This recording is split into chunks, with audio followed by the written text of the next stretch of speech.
G'day gang. Welcome back to the channel, MP Numbers, and today we're doing something a little bit different. Now, mostly you see me doing my drafting, doing my limited play because that's what I love to do, but we're in a bit of a dead spot where Ravnica Allegiance is kind of getting a bit boring. We're still about a month away from War of the Spark, which is kind of super exciting. So today I've pulled out a deck. It's definitely a very casual standard deck. Maybe you can grab it, take it to your F&M, sit down at your kitchen table with your friends and play it.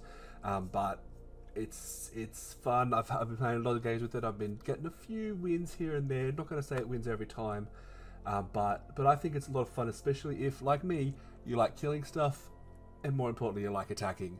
So let's have a look at the deck. So the whole deck is going to be based around Cavalcade of Calamity. Now, the card reads itself. You want to be attacking. You want to be getting in and attacking with damage, and most importantly, you want to be attacking with creatures with power 1 or less.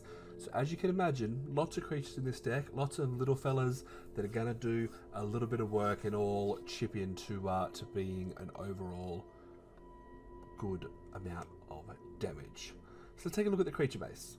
So I wanted to find creatures that all could do something, whether they're by themselves, whether they're in a group, and whether it's early or late game. Obviously, this deck is one that wants to go early, but we spread out a little bit.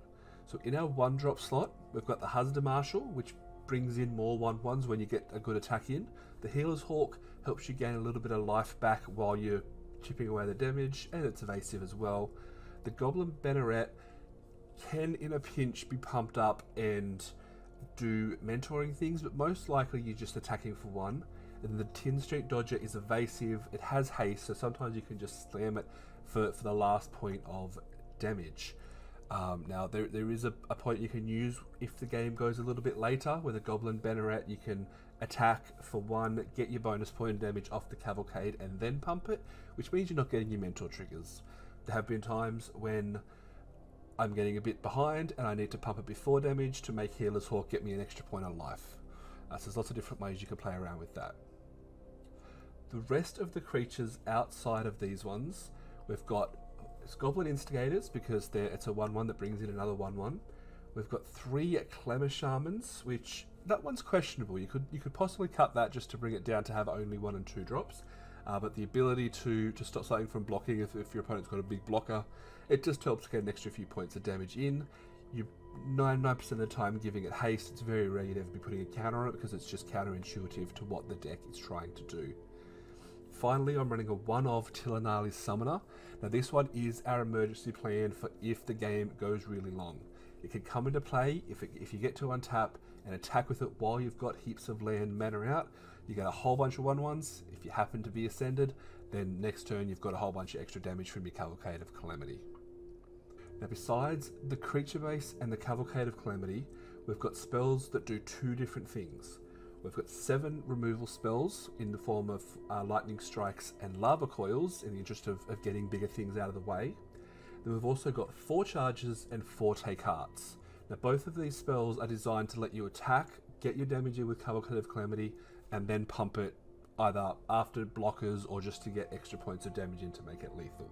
We round the deck out with 19 lands. Now the lands I'm currently using are based solely off what I have in my collection.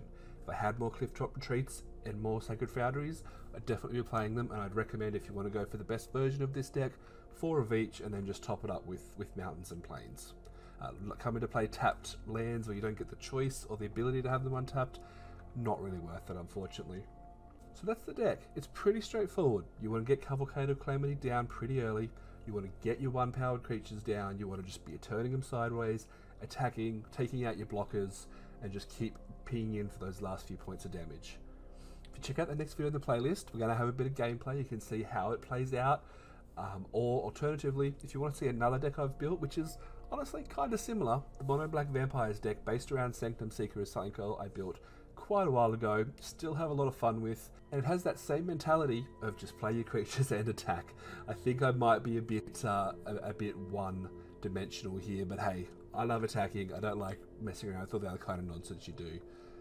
Thanks for watching. As always, guys, look, you know the rules of YouTube. Like if you like, dislike if you dislike. Jump in the comments and let me know what you'd play in this deck that I'm not playing. Is my land count too low? Should I have more combat tricks? Are there specific creatures you wouldn't play? I'd love to hear from you and see how we can make this deck work a little bit better. Also, let's keep an eye on those War of the Spark spoilers, because maybe there's something cool that we can bring in here to bring this deck up another notch. Like I said, give it a whack at your local shop. Jump on Arena and make it. Let me know how you go. Thanks for watching. Have a good one.